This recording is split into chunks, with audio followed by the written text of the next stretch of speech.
नमस्कार, मैं हूं प्रदीप विश्वकर्मा और आप देख रहे हैं आज का मुद्दा। आज के मुद्दे में हम बात करेंगे नई शिक्षा नीति से बनेगा न्यू इंडिया।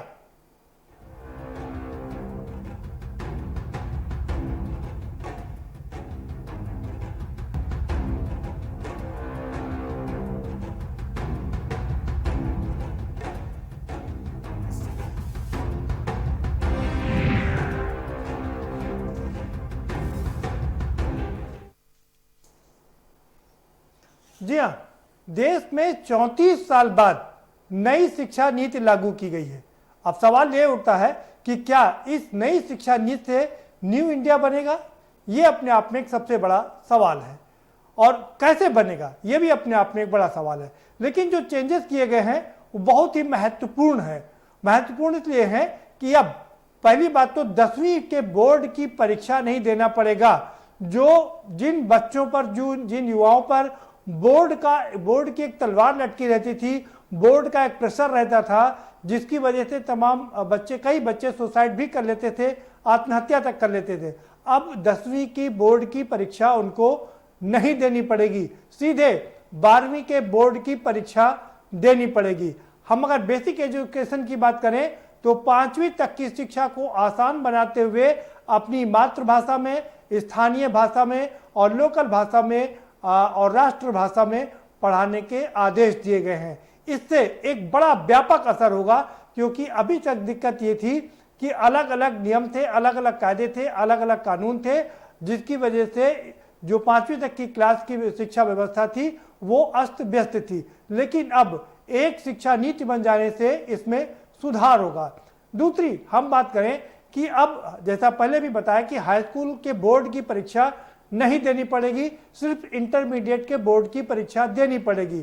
बात अगर हायर एजुकेशन की करें तो हायर एजुकेशन में इनरोलमेंट को बढ़ाने की बात की गई है। डिग्री की अगर हम बात करें तो अब डिग्री 4 साल की होगी, यानी कि अब आपको अगर हायर एजुकेशन में एडमिशन लेना है तो 4 साल की डिग्री लेना होगा, और अगर आप हायर एजुकेशन में नहीं जाते हैं तो 3 साल की डिग्री का कोर्स ही आपके लिए पर्याप्त होगा। पहले साल आपको सर्टिफिकेट मिलेगा, दूसरे साल आपको डिप्लोमा मिलेगा और तीसरे साल आपको डिग्री मिल जाएगी। लेकिन अगर आप हायर एजुकेशन में जाना चाहते हैं तो आपको 1 साल इसमें और लगाना पड़ेगा। 4 साल की डिग्री का कोर्स करने के बाद में आप पीजी का कोर्स कर सकते हैं, पोस्ट ग्रेजुएट का कोर्स कर सकते हैं। और अच्छी बात यह है कि पीजी अब 1 साल की हो जाएगी, जो पहले 2 साल की होती थी, अब पोस्ट ग्रेजुएशन 1 साल में ही कंप्लीट हो जाएगा। इसके साथ बीच में आप तमाम अन्य कोर्स भी कर सकते हैं, और जो अलग अलग व्यवस्थाएं थी, अलग अलग शिक्षा व्यवस्थाएं थी, उन सबको मर्ज करके अब एक कर दिया गया है। चाहे वो डीम्ड यूनिवर्सिटी हो, चाहे वो दूसरी और अन्य यूनिवर्सिटीज हो, उन सब के कोर्सेज को भी मिलाया जा रहा है। इसमें जो 2 और सबसे महत्वपूर्ण बात की गई है वो ये कि अभी तक देश आजाद होने के बाद अब तक जो जीडीपी का रेशियो था एजुकेशन में वो बहुत कम था, मात्र 4.4% था, जिसको लंबे समय तक जिससे मांग चल रही थी कि इसको बढ़ाया जाए, और अब इसको बढ़ा करके 6% कर दिया गया है। यह सबसे बड़ी खुशखबरी है देश के लिए, क्योंकि एजुकेशन जब पढ़ेगा इंडिया तभी बढ़ेगा इंडिया ना, और जब पैसे होंगे तभी तो शिक्षा व्यवस्था आगे बढ़ेगी। दूसरी बड़ी बात यह है कि अभी तक अनफॉर्चुनेट ये था कि हायर एजुकेशन में मात्र 28% बच्चे ही इनरोल्ड होते थे।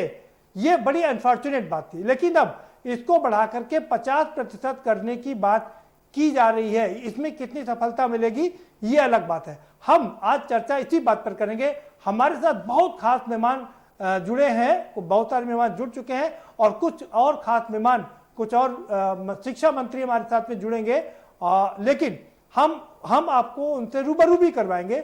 लेकिन उससे पहले आपको एक रिपोर्ट दिखा देते हैं। जरा ये रिपोर्ट देखिए, समझिए, उसके बाद इस पर चर्चा करेंगे।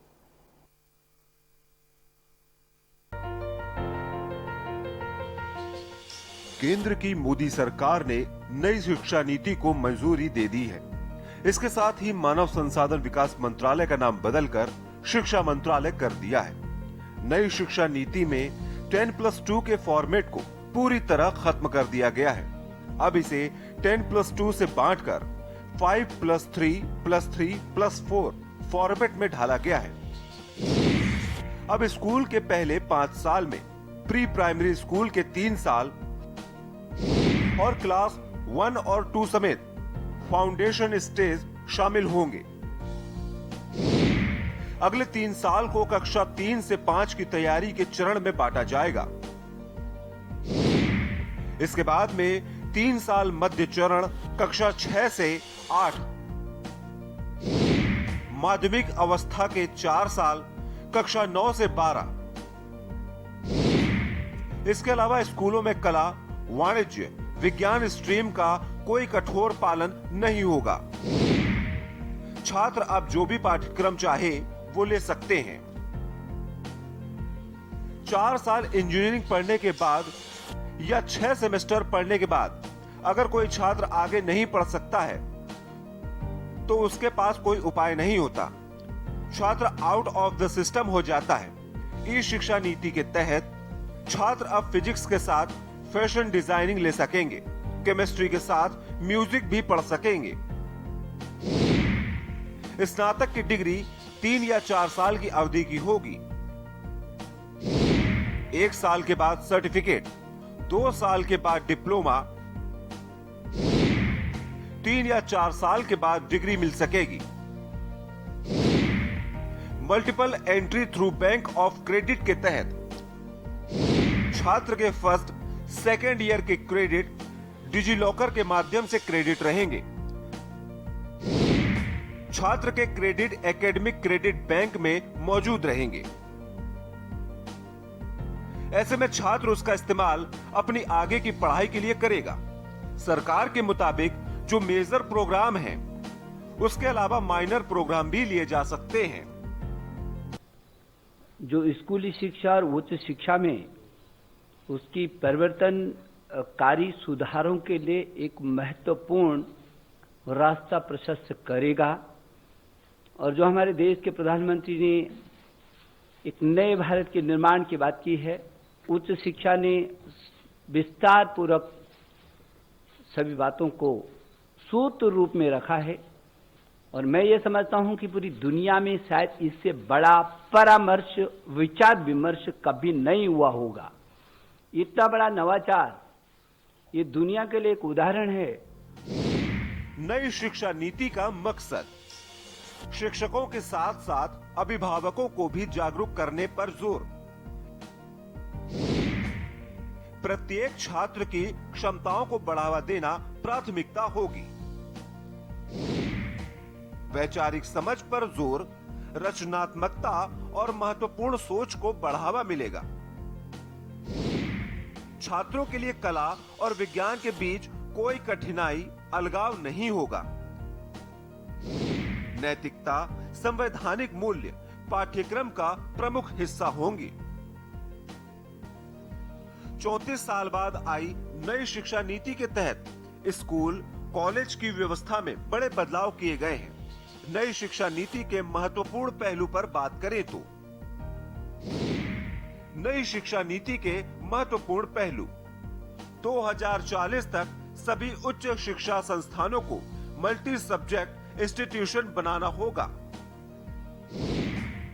2030 तक हर जिले में कम से कम एक बड़ा मल्टी सब्जेक्ट हाई इंस्टीट्यूशन होगा।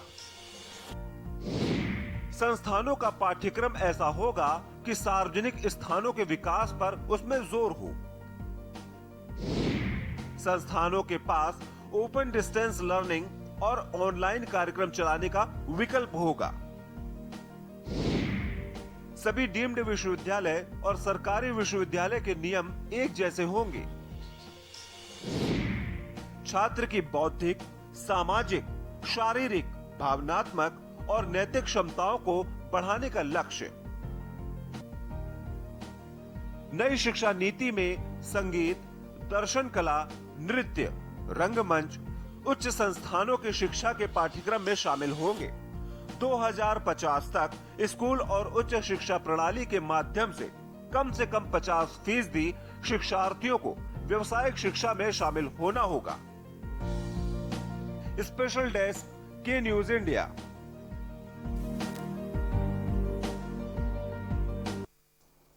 जी हाँ, तो ये रिपोर्ट देखिए आपने कि कैसे शिक्षा नीति में परिवर्तन किया गया है। अब सवाल यही उठता है कि क्या इस नई शिक्षा नीति से न्यू इंडिया बनेगा?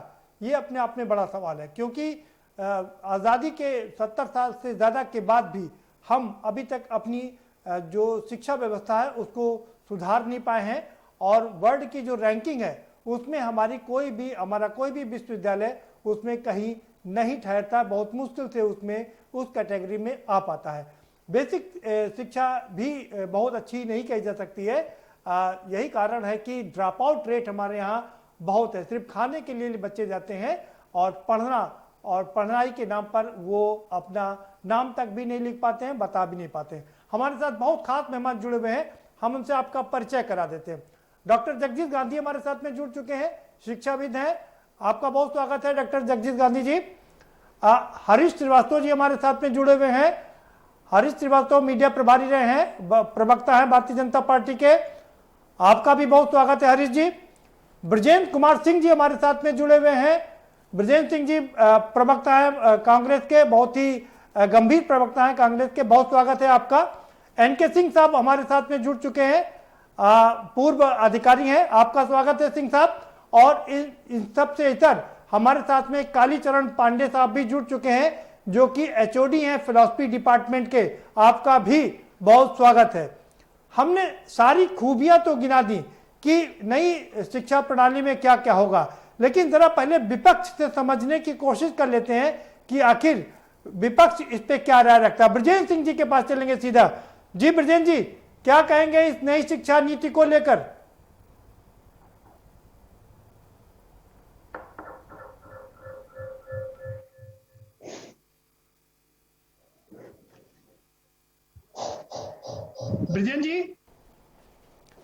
ब्रजेंद्र जी, इस नई शिक्षा नीति को लेकर के क्या कहेंगे?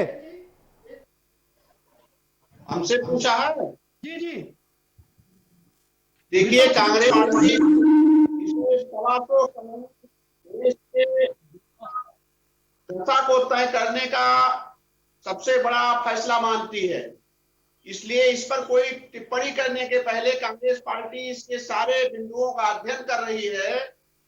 इसमें तमाम चीजें ऐसी हैं जो बहुत बेहतर दिखाई पड़ रही हैं, जो हमें प्रतिस्पर्धा के तरफ बढ़ाएंगी, लेकिन तमाम चीजें ऐसी हैं जो हमें शंका व्यक्त कर रही हैं कि जो शिक्षा, स्वास्थ्य, रक्षा और भोजन, जो 4 बुनियादी चीज है सरकार के पास होनी चाहिए, वो निजीकरण के तरफ बढ़ता हुआ दिखाई पड़ रहा है। ये पूंजीपतियों के लिए, जो बड़े बड़े पूंजीपति हैं, जो जिन्होंने मध्यम वर्ग का खून चूस लिया शिक्षा के माध्यम से, उनको बढ़ावा देने की बात इसमें दिखाई पड़ रही है। तो जब तक पूरी चीजों के जवाब न मिल जाएं, अभी ये हमारे आदरणीय प्रधानमंत्री जी ने इस मसौदा को स्वीकार किया है।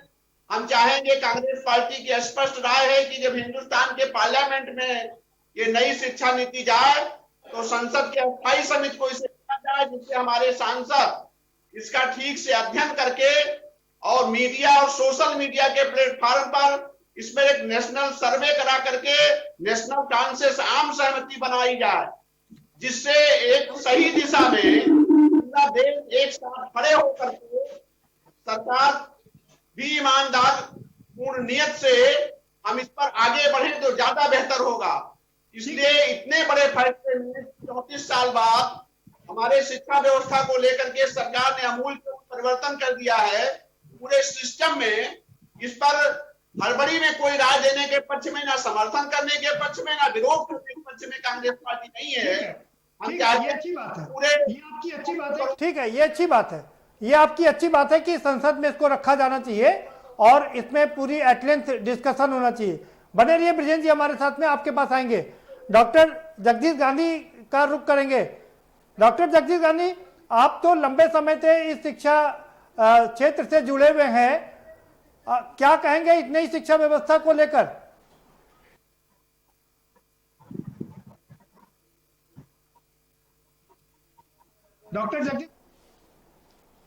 डॉक्टर जगजीत गांधी जी, आपको आवाज मिल रही है?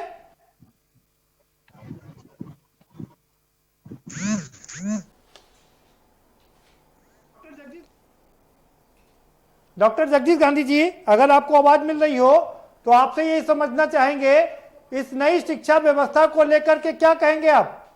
नहीं, क्योंकि मुझे तुरंत जाना है, मुझे 2 मिनट का मौका दे दीजिए। जी जी, आप ही अपनी बात रख लीजिए सर। जी बोल दूं मैं? जी जी।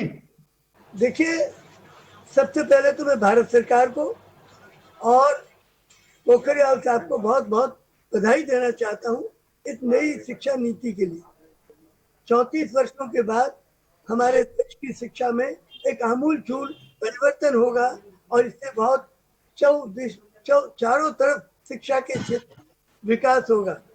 कोई आज तक ऐसा नहीं है जिसको कवर न किया हो। 3 वर्ष से 6 वर्ष तक के बच्चों की शिक्षा का भी इसमें प्रावधान किया गया है। इसके अलावा इसमें मतलब डिग्री कॉलेजेस में, हाई स्कूल, इंटरमीडिएट, प्राइमरी से लेकर के डिग्री कॉलेज तक जो शिक्षा की व्यवस्था इसमें रखी गई है बहुत सुंदर है।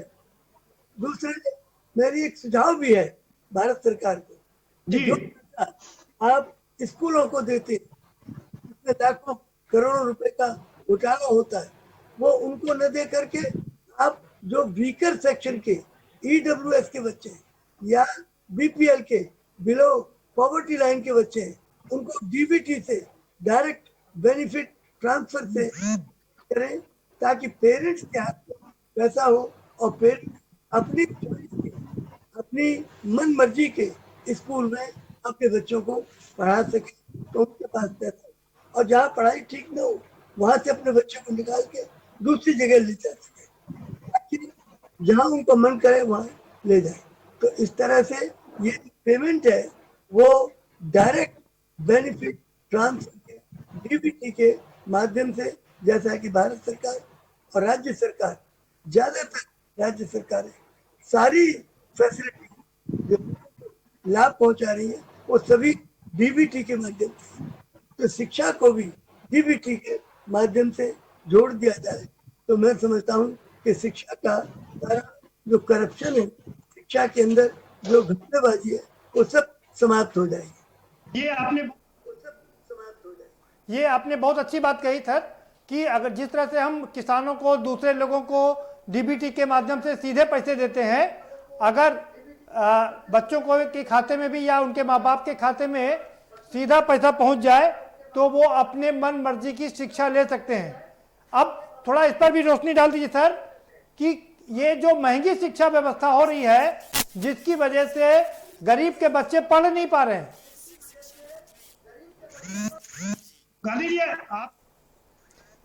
गांधी जी, आपको सर रोकना चाहेंगे। हमारे साथ में शिक्षा मंत्री भी जुड़ चुके हैं, सतीश द्विवेदी जी भी जुड़ चुके हैं हमारे साथ। जी गांधी सर, आप रुके रहिए हमारे साथ। हमारे साथ में बेसिक एजुकेशन मिनिस्टर भी जुड़ गए हैं। जी सतीश द्विवेदी जी, बहुत स्वागत है आपका। जी धन्यवाद। क्या कहेंगे इस नई शिक्षा व्यवस्था को लेकर के?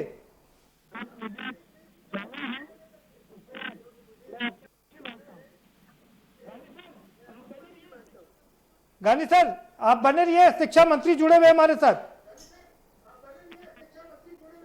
हेलो जी जी सर, क्या कहेंगे जो 34 साल बाद नई शिक्षा व्यवस्था लागू की गई है, क्या कहेंगे इसको लेकर? भारत की नई शिक्षा नीति एक बहुत ही सुव्यवस्थित, सुविचारित और आज के समय की जो देश की जरूरत है, जो दुनिया की जरूरत है, और भारत को एक नया भारत, एक सशक्त भारत, एक समर्थ भारत बनाने के लिए और एक आत्मनिर्भर भारत बनाने के लिए जिस तरह की शिक्षा नीति की आवश्यकता है, उस तरह की शिक्षा नीति आई है। 1991 के नई आर्थिक नीति, उदारीकरण और वैश्वीकरण के दौर के बाद जिस तरह की आवश्यकता थी भारत की शिक्षा नीति में परिवर्तन की, जिस तरह की आवश्यकता थी हमारी श्रम शक्ति को कौशल संपन्न बनाने की, जिस तरह की आवश्यकता थी हमारे जो शिक्षा है उसको हमारी ऐतिहासिक परंपराओं के साथ जोड़े रहते हुए उसको एक अधुनातन रूप देने की, इन सब बातों को ध्यान में रख करके एक बहुत ही संतुलित और बहुत ही अग्रगामी सोच रखने वाली शिक्षा नीति आई है, जिसमें कक्षा 6 से ही व्यवसायिक शिक्षा के बारे में सोचा गया है, जिसमें सेकेंडरी लेवल पे ही विदेशी भाषाओं की शिक्षा के बारे में भी सोचा गया है, ताकि हमारे नौजवान पूरी दुनिया में जा करके अपनी प्रतिभा का इस्तेमाल कर सकें, अपना लोहा मनवा सकें और वहाँ रोजगार तो प्राप्त ही कर सकें और भारतीय मेधा से विश्व भर को परिचित करा सकें। जो जिस तरह से उच्च शिक्षा में तमाम सारे नियामक संस्थाओं की जगह पर एक नियामक संस्था की बात की गई है, वो सराहनीय कदम है। जिस तरह से सकल घरेलू उत्पाद के 6% के बराबर खर्च करने की बात कही गई है, वो आने वाले दिनों में पूरे देश के शैक्षिक ढांचे को मजबूत करेगी। जिस तरह से स्थानीय शिक्षकों की नियुक्ति पर बल देने की बात कही गई है और जिस तरह से प्री प्राइमरी का जो सिस्टम है उसको लागू करने की बात कही गई है, ये सब चीजें मिलाकर अगर हम देखें पूरी बेसिक माध्यमिक और उच्च शिक्षा के परिदृश्य को, तो ये भले ही 34 वर्षों बाद भारत में एक नई शिक्षा नीति आई है, लेकिन आज की आवश्यकताओं के अनुरूप, भविष्य के भारत के निर्माण के अनुरूप और एक सशक्त और समर्थ भारत के अनुरूप शिक्षा नीति है। सतीश द्विवेदी जी, दो चीजें बहुत महत्वपूर्ण है इसमें। एक सबसे बड़ी बात तो यह है कि जीडीपी का अभी तक 4.4% खर्च होता था, जिसे बढ़ाकर के 6% कर दिया गया है। ये बहुत पुरानी मांग थी और कांग्रेस ने इसको अपने एजेंडे में भी रखा था।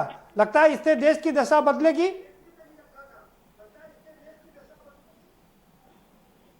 माफ कीजिएगा, आपकी बात नहीं स्पष्ट रूप से सुनाई दी। जी सतीश द्विवेदी जी, मैं ये कह रहा था कि जीडीपी का 4.4% अभी तक खर्च होता था, लेकिन इसको बढ़ाकर के अब 6% कर दिया गया है। इसकी एक लंबे समय से मांग चल रही थी।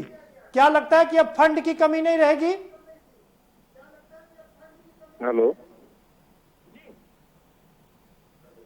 जी नहीं, आप क्या पूछ रहे हैं? मुझे सुनाई नहीं दे रहा है स्पष्ट रूप से। अच्छा सतीश जी, मैं आपसे ये कह रहा था, इसमें कुछ जो अभी बात हो रही थी, हमारे साथ में एक शिक्षाविद जुड़े हुए थे, जगदीश गांधी, वो कह रहे थे कि जो फंड स्कूलों को जाता है वो डीबीटी के माध्यम से सीधा बच्चों के या उनके माँ बाप के खातों में जाना चाहिए, जिससे वो अपनी मनमर्जी के स्कूल और कॉलेज में पढ़ा सकें। स्पष्ट रूप से आपकी बात नहीं सुन पा रहा हूँ, फिर भी मैं जो अंदाज लगा रहा हूँ कि जो आप जानना चाह रहे हैं, देखिए कई बातें आई हैं। इसमें पहली बार देश में ऐसी कोई शिक्षा नीति आई है जिसने सरकारी स्कूलों और निजी स्कूलों के लिए एक तरह के पैरामीटर तय करने की कोशिश की है। पहली बार ऐसी शिक्षा नीति आई है इस देश में जिसने मातृभाषा में बुनियादी शिक्षा देने की बात कही और बुनियादी शिक्षा विशेषकर भाषा और गणित की शिक्षा पर विशेष जोर देने की बात कही है। फीस को लेकर के जो निजी प्रबंध तंत्र के स्कूल है वो मनमानी ना कर सके, उसके लिए एक व्यवस्थित तंत्र होना चाहिए, उसको लेकर बड़ी स्पष्टता से शिक्षा नीति में बात कही गई है। शिक्षकों के शिक्षक बनने हेतु जो बीएड की जो ट्रेनिंग होती है, वो प्रशिक्षण होता है, उसको लेकर के और सर्विस में रहते हुए शिक्षकों के प्रशिक्षण पर जितना ध्यान देने की बात की गई है, पहले कभी इस तरह से सोचा नहीं गया। तो शिक्षा की गुणवत्ता को लेकर, शिक्षा के विस्तार को लेकर, शिक्षा को रोजगार परक बनाने को लेकर, शिक्षा को संस्कार से जोड़ने के लिए, शिक्षा के माध्यम से खेलकूद की गतिविधियों को बढ़ावा देने के लिए, इन सभी तरह से एक तरह से जो कुछ भी हम शिक्षा से अपेक्षा करते हैं, इन सब बातों पर इस शिक्षा नीति में ध्यान दिया गया है। इसलिए मैं कह रहा हूं कि बहुत विस्तृत, व्यवहारिक और संतुलित शिक्षा नीति है। सर एक चीज और आपसे समझना चाहेंगे कि शिक्षा बहुत महंगी हो रही है, गरीब लोग अब उसमें हायर एजुकेशन नहीं ले पाएंगे, इसके लिए भी क्या कोई नीति बनाएंगे?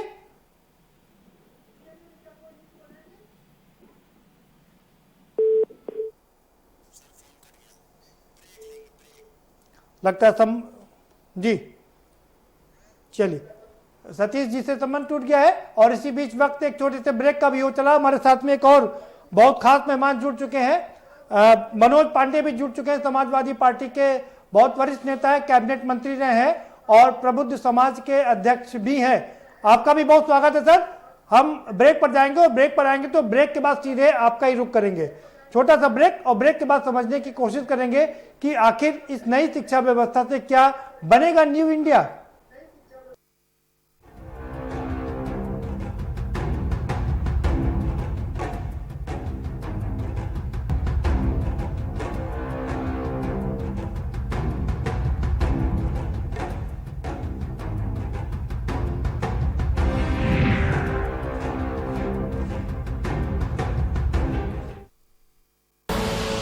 आप देख रहे हैं के न्यूज, खबरों का सारथी। देश का पहला कोरोना बुलेटिन, जिसने जीता भारतवर्ष का भरोसा। संक्रमण का लेटेस्ट अपडेट बताएंगे 100 सेकंड में देश का कोना कोना। हॉटस्पॉट शहरों का अपडेट। न्यूज टॉप 9 में विश्वसनीय खबर। 9 सबसे बड़ी खबरें देखिए टॉप 9 कोरोना। टीवी 9 भारतवर्ष, अब तो सब देख रहे हैं। GGS Education Group launches 20% discount on academic fee of courses MBA, BBA, BCA, BFSI and GM, D Pharma, B Pharma. Offers best infrastructure, best transport facility, best academic service and best placement service. Register today to avail 20% discount. Call 9971 496 497 or visit the campus Kanpur Lucknow Highway near Unnao. GGS Education Group. खुदी को आजमाया है तो ये अंदाज आया है, खुदी को आजमाया है तो ये अंदाज आया है। तुम में भी मैं हूं, शुद्ध प्लस पान मसाला। आप देख रहे हैं के न्यूज, खबरों का सारथी।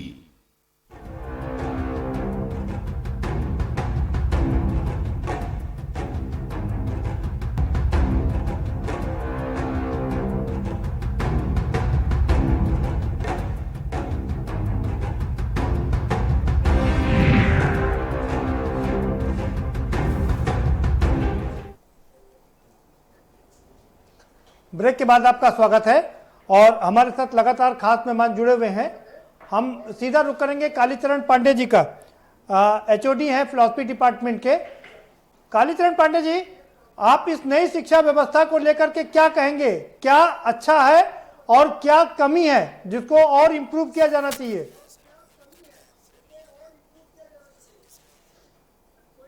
में आती है ये ऐसा बहुत दिनों से ऐसा महसूस किया गया कि कुछ बदलाव आवश्यक है, और उस बदलाव के तहत हमें जो नई शिक्षा नीति मिली है वह पहली बार ऐसा प्रतीत हो रहा है कि वो स्टूडेंट सेंट्रिक है, विद्यार्थियों को ध्यान में रख के बनाई गई है। अब आप देखें, कुछ समस्याएं थी विद्यार्थियों की दृष्टिकोण से अगर देखा जाए, जिसमें कि अगर हायर एजुकेशन से मैं शुरू करता हूं तो उसमें यह है कि हायर एजुकेशन में कुछ बच्चे जो BA कर लेते थे वो सब चले जाते थे हायर एजुकेशन में, पोस्ट ग्रेजुएशन में। लेकिन अब पहली बार ऐसा हुआ है कि BA 3 साल और 4 साल में विकल्प दिया गया है, तो बच्चा जो चाहे वो कर सकता है। अगर PG में जाना है तो वो तभी 4 साल का BA करे, नहीं तो वो 3 साल का BA करके अपना और कोई रास्ता ले सकता है। तो ये बहुत अच्छी बात है स्टूडेंट के पॉइंट ऑफ व्यू से। मैं समझता हूँ सारे स्टूडेंट इसका स्वागत इसलिए करेंगे कि कम से कम उनको एक दिशा मिली है, दिशाहीनता की स्थिति समाप्त हुई है। नंबर 1 पॉइंट नहीं, लेकिन ये पहले से अलग क्या है? पहले भी 5 साल का, पहले भी 5 साल का होता था। 3 साल डिग्री, 5 साल, 2 साल PG। के पॉइंट ऑफ व्यू से अगर आप सोचे तो जो BA कर लिए वो इनवेरिएबली PG में जाने की कोशिश करते थे, लेकिन अब जो 4th ईयर PG का है, UG का है, सॉरी, जो UG का 4th ईयर है वो वही बच्चा करेगा जो PG में जाना चाहेगा, हायर एजुकेशन में जाना चाहेगा, UGC का एग्जाम देना चाहेगा, नेट का एग्जाम देना चाहेगा। नहीं तो चाहे बच्चे में काबिलियत थी चाहे नहीं थी, वो MA में चला जाता था, MSc में चला जाता है, MCOM चला जाता था। लेकिन अब एक दिशा बच्चे को मिलेगी 3rd ईयर BA करने के बाद कि उसे PG करना है या कोई और दूसरा अपना रास्ता देखना है, कोई जैसे कि सिविल सर्विसेज है या कोई टेक्निकल एजुकेशन है, उधर जा सकता है। तो इसमें बहुत ही माइन्यूट चेंज है जो कि बच्चों के पॉइंट ऑफ व्यू। ठीक है सर, आप बने रहिए हमारे साथ में। हमारे साथ मनोज पांडे भी जुड़ चुके हैं। पूर्व कैबिनेट मंत्री हैं, समाजवादी पार्टी के बहुत वरिष्ठ नेता हैं और प्रबुद्ध समाज के अध्यक्ष भी हैं। मनोज पांडे जी, नई शिक्षा नीति आ गई है, 34 साल बाद नई शिक्षा नीति आई है, क्या कहेंगे इसको लेकर?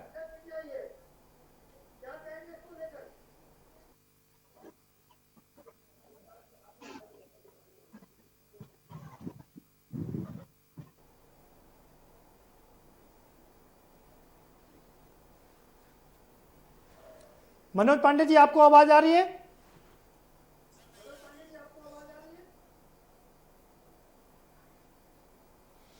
चलिए, लगता है कुछ नेटवर्क तकनीकी समस्या है, आवाज नहीं पहुंच पा रही है। कालीचरण जी, आप अपनी बात जल्दी से पूरी कर लीजिए, छोटे छोटे उसमें मैं आकर्षित करना चाहूंगा। एक तो ये पॉइंट जो कि आप बच्चों से सुनेंगे, स्टूडेंट से सुनेंगे कि ये बहुत अच्छी बात है जो मैंने बताया, और 2 पॉइंट और है उसमें से। एक नंबर 1 है कि इसमें जो पहली बार ऐसा हुआ है कि जो करिकुलर एक्टिविटीज है, एक्स्ट्रा करिकुलर एक्टिविटीज है, जैसे कि हम कोई सीवी बनाते हैं नौकरी के लिए बच्चों का, तो उसमें करिकुलर विटाए उसको कहते हैं, सीवी कहते हैं। उसमें एक्स्ट्रा करिकुलर का कोई रोल नहीं होता है ऐसे देखा जाए तो। ये जो है क्या होता है कि जब बच्चा शुरू से ही रटने वाली विद्या ग्रहण करता है तो वो करिकुलर का सीवी बनाता है। अब जो है उसकी लर्निंग पे ध्यान दिया गया है, जिसमें कि उसका करिकुलर और एक्स्ट्रा करिकुलर दोनों को समेकित कर दिया गया है। तो बच्चा जैसे अभी जो है आपको हाई स्कूल का या इंटरमीडिएट का जो भी मार्कशीट मिलता है उसमें मार्क्स होते हैं और स्टेटमेंट होते हैं उसके नेचर के बारे में, जैसे बच्चा सर आप इसमें इम्प्रूवमेंट की गुंजाइश कहाँ से देख रहे हैं? हाँ, उसमें इम्प्रूवमेंट की गुंजाइश में एक जगह ऐसे देख रहा हूँ कि जैसे एक बहुत फेमस कहावत है कि साहित्य संगीत कला विहीना नरो साक्षात पुच्छ विषाण हीना। तो इसमें एक अच्छी बात जो है वो तो है कि इसमें इंटरडिसिप्लिनरी रोल दिया गया है, लेकिन भारतीय दर्शन, भारतीय संस्कृति जो अभी तक स्कूलों में नहीं पढ़ाई जाती रही है, मैं ये समझता हूँ कि बच्चे में संस्कार का सृजन की आवश्यकता एक ऐसा पॉइंट है जिसको कि अभी जो नई एजुकेशन पॉलिसी है इसमें कितना हाईलाइट किया गया है। अगर इसमें किया गया है तो ठीक है, अगर इसमें करने की आवश्यकता है, इम्प्लीमेंटेशन लेवल पे देखने की जरूरत है, तो उसको करने की आवश्यकता मैं समझता हूँ। ठीक है सर, बने रहिए हमारे साथ। ठीक है सर, बने रहिए हमारे साथ। एनके सिंह साहब का रुख करेंगे। सिंह साहब, आप कैसे देखते हैं इस नई एजुकेशन पॉलिसी को? मेरे दृष्टिकोण से तो पॉलिसी में बदलाव की आवश्यकता ही नहीं थी, और जो दूसरा बदलाव किया गया है कि शिक्षा विभाग नाम कर दिया गया है, नाम बदलने से कुछ नहीं होता है। सही मायने में मानव संसाधन विकास मंत्रालय ही होना चाहिए, इसलिए कि हम शिक्षा के माध्यम से बच्चों का विकास करते हैं, उनके क्षेत्र का विकास करते हैं, उनके शारीरिक विकास करते हैं, सब तरह का विकास हम उसमें करते हैं। तो ज़्यादा अच्छा होता मानव संसाधन विकास मंत्रालय ही उसका नाम रहा होता। इसके अलावा जो नीति लाई गई है उस नीति में बहुत अच्छी नीति है, कुछ बहुत अच्छे काम भी हैं इसमें, लेकिन एक सबसे बड़ा ख़राब काम मेरे दृष्टिकोण से वो ये है कि आपने जो प्राइमरी शिक्षा है वो मातृभाषा या क्षेत्रीय भाषा में कर दी है। बच्चों के सीखने की क्षमता 3 साल से लेकर 7 वर्ष तक सबसे ज़्यादा होती है। ये साइकोलॉजिस्ट जो होंगे वो बहुत अच्छे एक्सप्लेन कर सकते होंगे। और हमने उसमें शिक्षा दे रहे हैं मातृभाषा और या फिर क्षेत्रीय भाषा की। हमारी मातृभाषा हिंदी है और क्षेत्रीय भाषाएं पूरे देश में बहुत सारी हैं। हमें बजाय एक भाषा के हमें स्वतंत्रता देनी चाहिए। हमारा बहुभाषीय देश है, इस देश में हमें एक से ज़्यादा भाषा सीखने के लिए उन पर दबाव थोड़ा सा बनाना चाहिए, और भाषा तभी आती है जब शुरुआत से ही सीखा जाए। जैसे कि आइडिया है, अगर आपने एक टेबल रखी हुई है और बच्चा देखता है कि इस टेबल के 4 पाँव हैं, इस तरह का कोई चीज़ है, तो उसको वो टेबल कहते हैं। सर आप बने रहिए हमारे साथ में, एक और खास मेहमान हमारे साथ जुड़ गए हैं, उनसे हम आपका परिचय कर देते हैं। डॉक्टर मोहन सिंह यादव हैं, शिक्षा मंत्री हैं मध्य प्रदेश के। बहुत स्वागत है मोहन सिंह यादव जी आपका।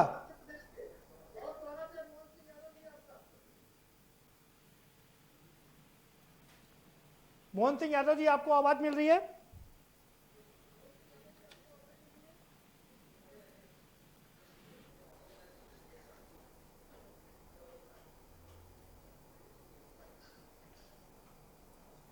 लगता है मोहन सिंह यादव जी तक आवाज नहीं पहुंच पा रही है हमारी। मोहन सिंह जी, आपको आवाज मिल रही है? मध्य प्रदेश के शिक्षा मंत्री हैं।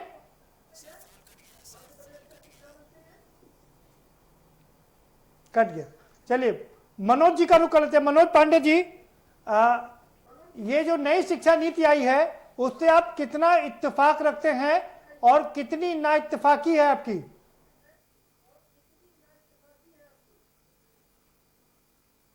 मनोज पांडे जी।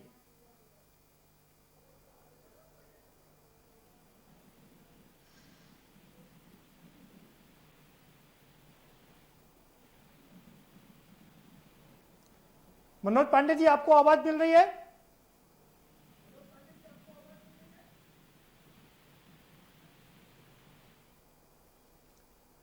लगता है मनोज जी तक आवाज नहीं पहुंच रही है। सिंह साहब, एनके सिंह साहब, आप अपनी बात पूरी कर लीजिए जल्दी से। वही मैं कह रहा हूँ कि ये जो 3 शुरुआत के वर्ष हैं, 5 जो क्लास रखे गए हैं, ये निहायत अनुचित हैं और इससे प्रदेश में गैप बढ़ेगा। जो हमारे जो सोशल इंजीनियरिंग है इसमें इतना ज़्यादा प्रभाव पड़ेगा, एक प्रदेश के बच्चे दूसरे प्रदेश के बच्चों से बिल्कुल अलग हो जाएंगे। और जहाँ तक अंतर्राष्ट्रीय स्तर की बात है, अंतर्राष्ट्रीय स्तर पर हमारा स्तर बजाय बढ़ने के गिरता जाएगा। इसके अलावा जो चीज़ें इन्होंने बांटे हैं 5, 3, 3, 4 में, वो तो ठीक है, लेकिन बाद में ये कहना कि होमोजेनस सब्जेक्ट नहीं रहेंगे, जैसे केमिस्ट्री के साथ फिजिक्स नहीं होगी, मैथ्स नहीं होगी, फिर साथ का फैशन डिज़ाइनिंग कर देंगे। हर एक चीज़ का एक एटीट्यूड होता है। जिस आदमी का एटीट्यूड अगर मैथ्स का है तो उसका एटीट्यूड फैशन डिज़ाइनिंग का नहीं हो सकता। और इससे भी अच्छा रहा होता अगर आप शिक्षा को बढ़ावा देना चाहते हैं तो आपको माइंड गैप टाइप की चीज़ें डेवलप करनी चाहिए और प्रत्येक बच्चे का माइंड गैप से हम ये सेट करें उसका एटीट्यूड क्या है, वो क्या बनना चाहता है। इसी तरह से हमें इंफ्रास्ट्रक्चर, मैन पावर, जब तक हमारा इंफ्रास्ट्रक्चर होगा और मैन पावर भी होगी तभी हमारी शिक्षा अच्छी हो पाएगी।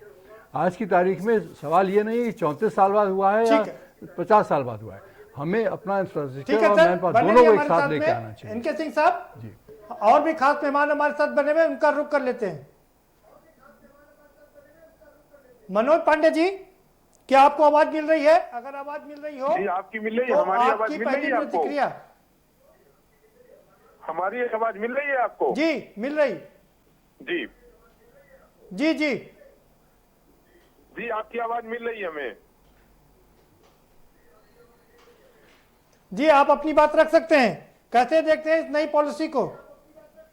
देखिए, जो नई शिक्षा नीति पर जो पॉलिसी लाई गई है और जो परिवर्तन हो रहा है, मेरा ये मानना है कि जब जब पॉलिसी चेंज की जाती है तो कुछ अच्छे और बेहतर के लिए किया जाता है। लेकिन आज एक बड़ा सवाल ये उठ रहा है कि जो चीजों को इसमें हटाया गया है या प्राइमरी एजुकेशन में जिन चीजों को जोड़ा जा रहा है, क्या उत्तर प्रदेश के और देश के प्राइमरी एजुकेशन के बच्चे इसके लिए तैयार हैं? नंबर 1। दूसरी चीज कि क्या इससे बच्चे कुछ अच्छा सीख पाएंगे? तो आज अगर हम इसका पूरा ठीक से अध्ययन करें तो हम समझते हैं कि कुछ चीजें जो इसमें लाई गई हैं ये प्राइमरी एजुकेशन के बच्चों के लिए बहुत अच्छी नहीं है। आज सारे शिक्षाविद इस चीज को मान रहे हैं कि जो चेंजिंग की गई है और जिस चीज को हटा करके जिसे जोड़ा जा रहा है, ये आज प्राइमरी एजुकेशन के लिए बहुत बेहतर नहीं है। और जिन पाठ्यक्रम को हटाया गया है, जिन चीजों को इतिहास के पन्नों से हटाने का प्रयास किया जा रहा है, कहीं ना कहीं उस पर भी विवाद है और उस पर भी लोग कहीं ना कहीं चिंता प्रकट कर रहे हैं कि जिन चीजों को जिनको इतिहास से हटाया गया है उन्हें इतिहास से छेड़छाड़ नहीं करनी चाहिए। जी ठीक है सर, बने रहिए आप हमारे साथ में। हरीश श्रीवास्तव जी का रुख करेंगे। हरीश जी, माफ करिएगा, बहुत देर से आप हमारे साथ बने हैं, आपने सारे मेहमानों को सुना, क्या कहेंगे अब आप? नई शिक्षा नीति, जो राष्ट्रीय शिक्षा नीति आई है, उसको लेकर के माननीय प्रधानमंत्री जी का बहुत बहुत अभिनंदन करता हूं और डॉक्टर कस्तूरी रंगन जी का मैं बहुत अभिनंदन करता हूं, हृदय से अभिनंदन करता हूं कि उन्होंने एक ऐसी शिक्षा नीति का मसौदा तैयार किया है जिसको भारत सरकार ने स्वीकार किया है। इसमें बच्चों के संपूर्ण व्यक्तित्व के विकास पर बहुत गंभीरता के साथ फोकस है। वो छोटे बच्चों से लेकर के आप वो पीजी एजुकेशन तक आप चले जाइए। आज जो बच्चों की शिक्षा है, उस बच्चों की शिक्षा के साथ कहीं न कहीं एकांगीपन है। यद्यप अलग अलग ढंग से अलग अलग लोग राय रखेंगे, लेकिन जिस तरह से मैं इसको सोच पा रहा हूं कि जिस तरह से एक बहुत ही शीर्ष स्तर के साइंटिस्ट होने के नाते डॉक्टर कस्तूरी रंगन ने देश की 2.5 लाख ग्राम पंचायतों से 6600 ब्लॉकों से और 676 जिलों से जो उनको सुझाव मिले उन सबको इनकॉर्पोरेट करते हुए उन सब के आधार पर जो शिक्षा नीति बनाई है, आज उसमें विज्ञान का भी जो बच्चा है उसको कला और संस्कृति और ह्यूमैनिटी इन सब विषयों का भी उसको ज्ञान और उसकी शिक्षा के साथ जोड़ा गया है। वो जो तकनीकी का भी बच्चा है, इंजीनियरिंग भी जो पढ़ रहा है, उसको भी कला से और मानवीय की ह्यूमैनिटी से उसकी शिक्षा के साथ इन चीजों को जोड़ा गया है। और पूरे देश की को एक नुकता दी गई है कि स्नातक की अगर परीक्षा होगी तो पूरे देश की एक होगी, एक सिलेबस होगा। राज्यों में भी तो प्राइवेट कॉलेज और सरकारी कॉलेज हैं, उनके एजुकेशन का मानकीकरण किया गया है और उनको भी एक नुकता दी गई है कि और उनका भी जो एक तरह से आप कहेंगे कि जो गवर्निंग बॉडी बन रही है या जो नियामक संस्थाएं बन रही हैं, वो इन सब में एक जो साम्यता लाने की बात है कि आज तरह तरह के विद्यालय आप देख लीजिए, तरह तरह के उनके सिलेबस देख लीजिए, विभिन्न प्रकार के सिलेबस, विभिन्न प्रकार की पुस्तकों का प्रचलन और केवल रटाए जाने वाली जो शिक्षा पद्धति है उससे हटकर जो व्यक्तित्व निर्माण की शिक्षा पद्धति का इसमें समावेश किया गया है, वो अपने आप में बहुत प्रशंसनीय है। बच्चों को प्रारंभ से ही ब्रजेश जी ने एक बहुत ही मौजूद सवाल खड़ा किया। उन्होंने कहा कि अगर सदन के अंदर ये लाया जाता, वहां सांसद इस पे डिस्कशन करते, कुछ कमियां होती तो वो इम्प्रूव होती और अच्छा निकल के आती। और ब्रजेश सिंह जी ने राय रखी है, अच्छी बात है।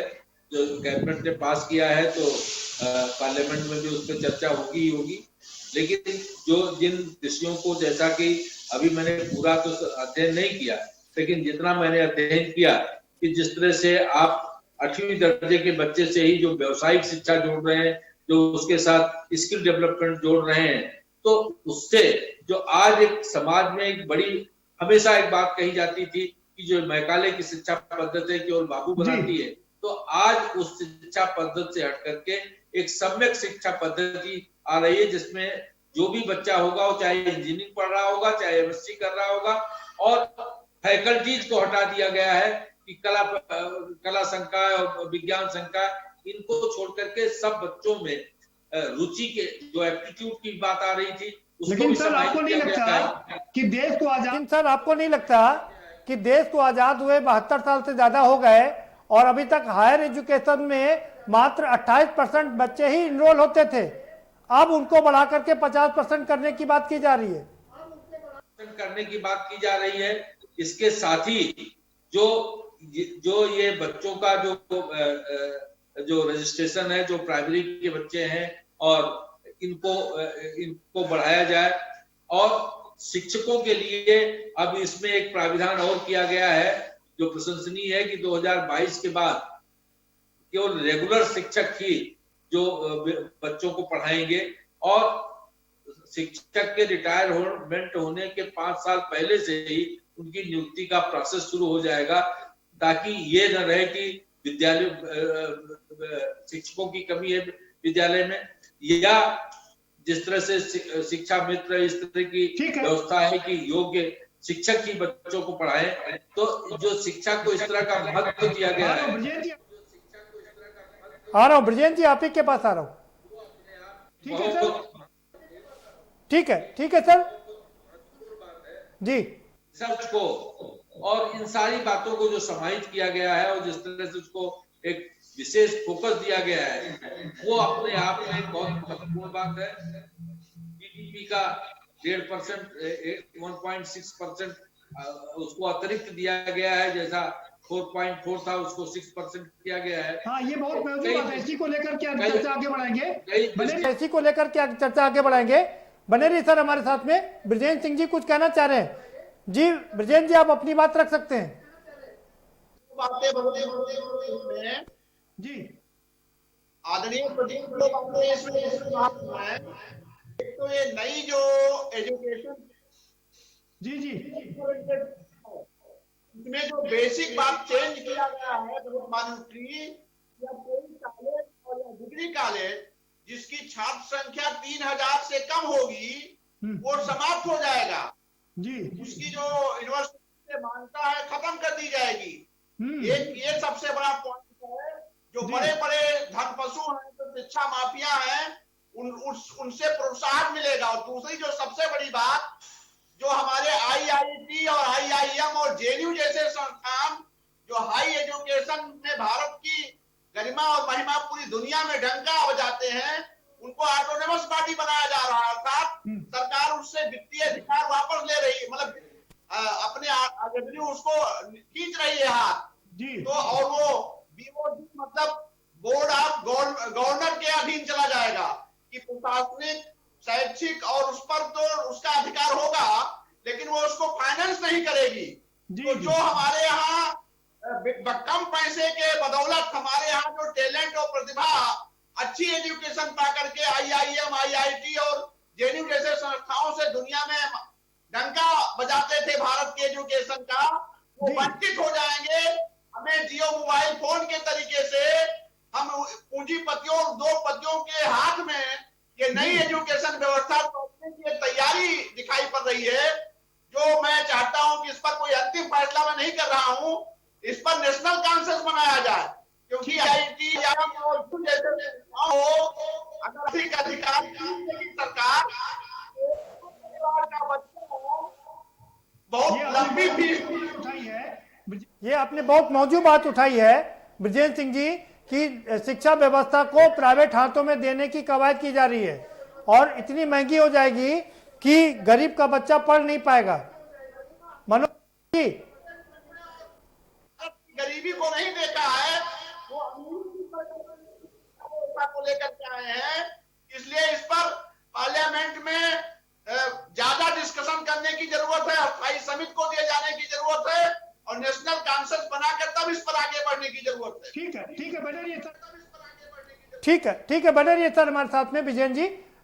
मनोज पांडे जी, अगर आपको आवाज मिल रही हो तो क्या कहेंगे? ब्रजेंद्र जी कह रहे हैं कि शिक्षा व्यवस्था महंगी करके निजीकरण की ओर बढ़ने की कोशिश की जा रही है।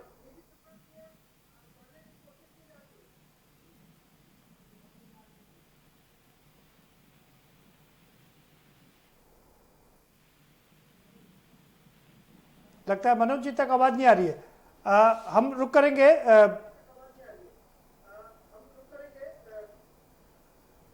कालीचरण जी, ब्रजेंद्र सिंह जी ने कुछ मौजूद सवाल खड़े किए हैं, क्या कहेंगे उन पर? इंडिविजुअल पॉइंट ऑफ व्यू कुछ भी हो सकता है प्रदीप जी, लेकिन एक बात और है, उसका एक दूसरा पहलू है, डायलेक्टिकल आर्गुमेंट जैसे कहते हैं।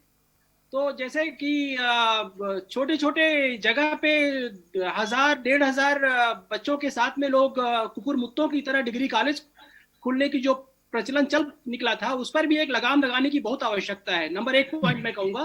दूसरा पॉइंट प्रदीप जी इस पे मैं लगाना चाहूंगा, देखिए अभी आपने एक प्रदीप जी बात नोटिस किए होंगे कि अभी जो एग्जाम्स के रिजल्ट आए 10th के, तो लोग फेसबुक पे और सब सोशल मीडिया पे लिखने लगे कि हमारा बच्चा जो है 92% पाया, 95% पाया, और एक दूसरे से वार्तालाप करते हैं तो पूछते हैं आपका बच्चा कितना परसेंट पाया, मेरा बच्चा तो इतना परसेंट पाया। तो ये एक ट्रेंड जो गलत निकल गया था, वो कितना प्रेशर डालता है बच्चे के ऊपर। और आपने कितना देखा होगा सुसाइड और रोगी बना देता है बच्चे को।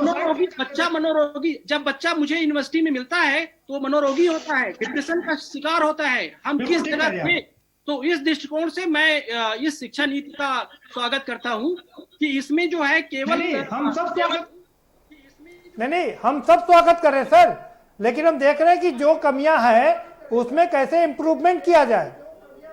एक बात मैं नोटिस किया हूं जी, उसमें यह है, देखिए हम फिलॉसफी, दर्शन और संस्कृति पढ़ाते हैं, भारतीय दर्शन संस्कृति, लेकिन वो अभी तक मैकाले, जैसा कि माननीय श्रीवास्तव जी ने कहा कि मैकाले शिक्षा को समाप्त शिक्षा में एक कदम ये होगा कि हमें भारतीय दर्शन और शिक्षा जो है वो केवल ग्रेजुएशन से न पढ़ाया जाए, बल्कि नीति शास्त्र, दर्शन शास्त्र को प्राइमरी स्कूल और जूनियर हाई स्कूल और हाई स्कूल और शुरू से पढ़ाने की बात की जाए। संस्कार जनता संस्कार पैदा करना। चूंकि आप हाँ सर, चूंकि आप HOD हैं दर्शन शास्त्र के, तो जाहिर सी बात है कि आप उसकी एडवोकेसी करेंगे कि बच्चा शुरू से दर्शन शास्त्र पढ़े।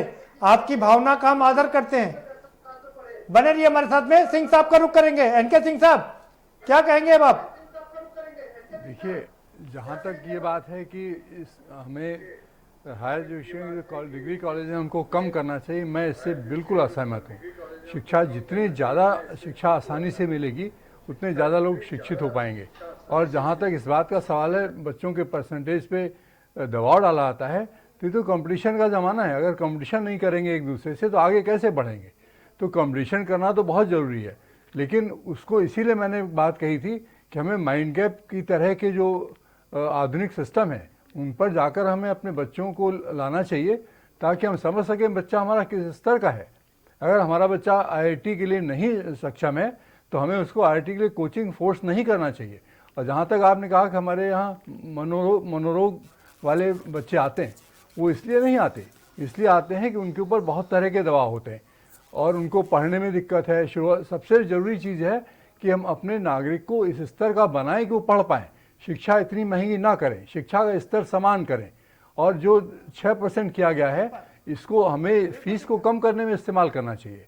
हमें मानव संसाधन जो हमारे टीचर्स हैं, टीचर्स की क्वालिटी इंप्रूव करनी चाहिए, तभी हम आगे बढ़ पाएंगे। हम इंफ्रास्ट्रक्चर स्कूल बना देते हैं। आज आप जाके देखिए किसी भी सरकारी स्कूल का पढ़ाई का स्तर क्या है।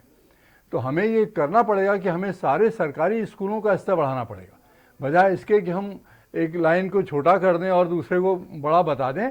हमें ये नहीं कि हमें जो प्राइवेट स्कूल्स हैं उनके बराबर सरकारी स्कूलों को लाना पड़ेगा।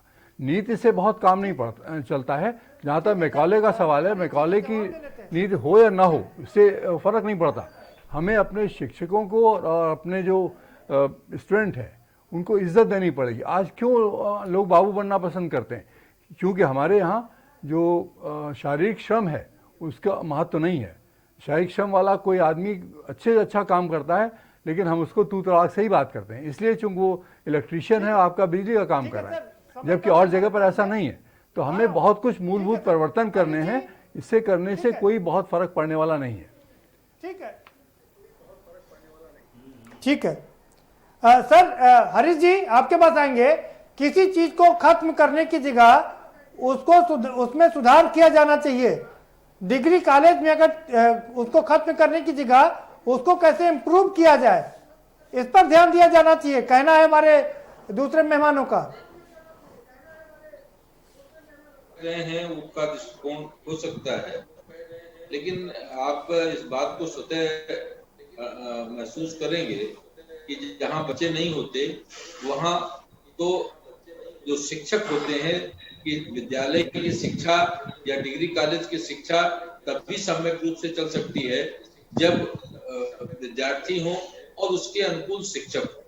जहाँ कम विद्यार्थी होते हैं तो वहाँ शिक्षकों की सम्यक रूप से व्यवस्था नहीं होती और वो जो उनका जो शिक्षण कार्य होता है वो एक डिग्री की दृष्टि से तो चलता है, लेकिन सम्यक जो एक जो विद्यालय का जो माहौल होना चाहिए, जिस तरह से शिक्षा की व्यवस्था होनी चाहिए, वो नहीं हो पाती। अगर आप देखें बहुत सारे ब्रजेन जी की जो आशंका है कि इस तरह से ये सारे डिग्री कॉलेज एक बड़े उद्योगपतियों के हाथ में चले जाएंगे और शिक्षा गरीबों के हाथ से फिसल जाएगी। देखिए, मैं प्रदीप जी आपको जो भारतीय जो शिक्षा पद्धति रही है अगर उसकी तरफ आपको लेके चलूं तो हमारी जो प्राचीन काल से जो शिक्षा पद्धति रही है वो ऋषि आश्रम हुआ करते थे, गुरुकुल हुआ करते थे और वो बड़े बड़े संस्थान हुआ करते थे। और भारत की बात नहीं कह रहा, जो बाहर भी आप यूरोपियन कंट्रीज में जो दर्शन शास्त्र के, मैथमेटिक्स के, विज्ञान के जो बड़े बड़े साइंटिस्ट हुए वो अलग इंस्टीट्यूशंस थे उनकी, और उससे वो पढ़ के और वो होकर के निकलते थे। और जहां तक इसकी बात है कि देखिए गुरुदेव रविन्द्रनाथ टैगोर जी ने शांति निकेतन की स्थापना की बहुत सारे जो विद्यालय हैं वो तमाम जो आप देखिए पिलानी का जो बिरला का बीआईटी है, इंजीनियरिंग कॉलेज है, या जो टाटा के साइंस कॉलेज है, ये कितने बेहतरीन कॉलेज है, कितने बेहतरीन इंस्टीट्यूशन है, उनकी अपनी एक क्रेडिबिलिटी है। तो आप ये डिपेंड इस पे करता है कि कौन लोग उसको ओन कर रहे हैं, कौन लोग उसको। तो आज अगर समाज से अच्छे लोग निकल के आएंगे कि वो ऐसे शिक्षा की दृष्टि से, प्रतिभा के विकास की दृष्टि से अगर वो ऐसे इंस्टीट्यूशन की स्थापना करते हैं, अगर नोबल उद्देश्य होगा तो उसका परिणाम भी होगा। ठीक है सर, बहुत शुक्रिया आप सभी मेहमानों का इस चर्चा में शामिल होने के लिए। तो कुल मिलाकर हम कह सकते हैं कि जो नई शिक्षा व्यवस्था है उससे क्या नया इंडिया बनेगा, ये अपने आप में बड़ा सवाल है। हालांकि जो तस्वीर सामने रखी जा रही है उससे तो लगता है कि काफी कुछ नया होगा इसमें और भविष्य भी अच्छा होगा, लेकिन कुछ सवालात हैं जिनके जवाब ढूंढना अभी ज्यादा बेहतर होगा। और ये जैसा कि ब्रजेंद्र जी कह रहे थे, सदन में इसको रखा जाए और सदन में इसको जब सांसद चर्चा करेंगे तो बहुत सारी चीजें और भी निकल करके आएंगी। क्योंकि ये बात सच है कि जब कोई चीज बनाई जाती है तो बहुत सोच समझ के बनाई जाती है, लेकिन फिर भी कुछ चीजें रह जाती हैं तो वो सदन में ही उनको निकाला जा सकता है, पूरा किया जा सकता है। लेकिन हम उम्मीद कर सकते हैं जिस तरह से इसका बजट बढ़ाया गया है, जीडीपी का 4.4% से बढ़ाकर के 6% किया गया है, उम्मीद कर सकते हैं कि देश की शिक्षा व्यवस्था एक नए ऊंचाइयों पर होगी। फिलहाल इस कार्यक्रम में इतना ही। आप हमें दीजिए इजाजत और बाकी खबरों के लिए देखते रहिए के न्यूज इंडिया।